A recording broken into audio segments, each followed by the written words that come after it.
Hello everyone, and thank you for joining us. In a welcome departure from 2022, first quarter returns across the board were positive for the capital markets, despite meaningful volatility. We saw a continued outperformance by international stocks versus the US, and positive returns for fixed income, as investors anticipate that the Federal Reserve is nearing the end of its rate hiking cycle. One component of that volatility was the stress that surfaced in the banking industry. Many investors arguably believe that this concern will be contained, but we feel a degree of caution here is warranted. And while banks' willingness to lend had been declining even before this news came to light, our view is that lending activity will continue to moderate, therefore making the Fed's goal of attaining lower inflation and slower economic growth a little easier. But there remains a difference of opinion over what the Fed has been signaling and what the market thinks they will do regarding interest rates. The market's expectations look to interest rates easing sooner than the Fed. But the bottom line is that the Fed would rather err on the side of caution versus easing too soon and wind up with bigger inflationary problems down the road. Now, inflation has been trending lower from its peak levels, which is good.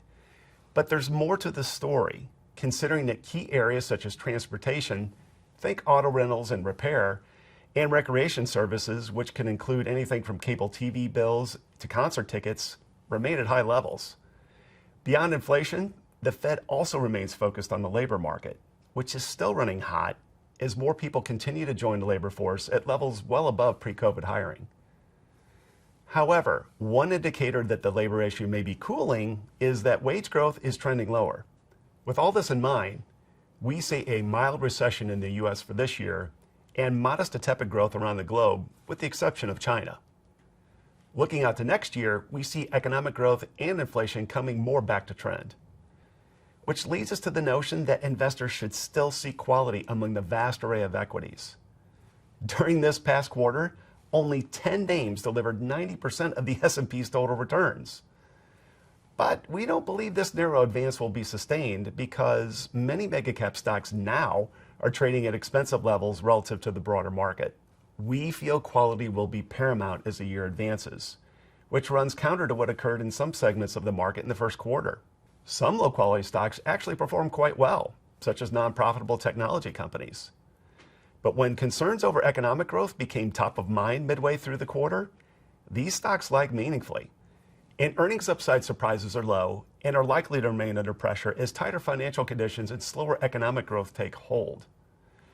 One area beyond U.S. large cap stocks to consider is international equities. China's reopening, the world's economic transition to a post-COVID era, and a weaker U.S. dollar all lend support to international stocks. For example, periods of U.S. dollar weakness have had proven to be a tailwind for this asset class.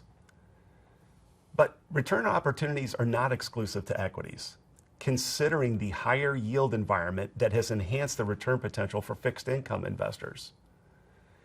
One area that continues to look appealing is U.S. high yield, where the current yield to worst, a very good indicator of forward 5-year returns, is roughly 8.5%.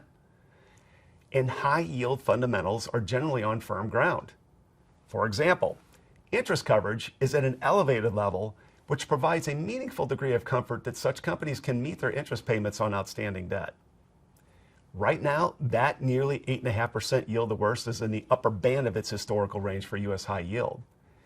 Other areas that have a favorable risk-reward potential in our view are U.S. and global investment-grade credit, and we're also seeing appealing opportunities in select European and emerging market bonds.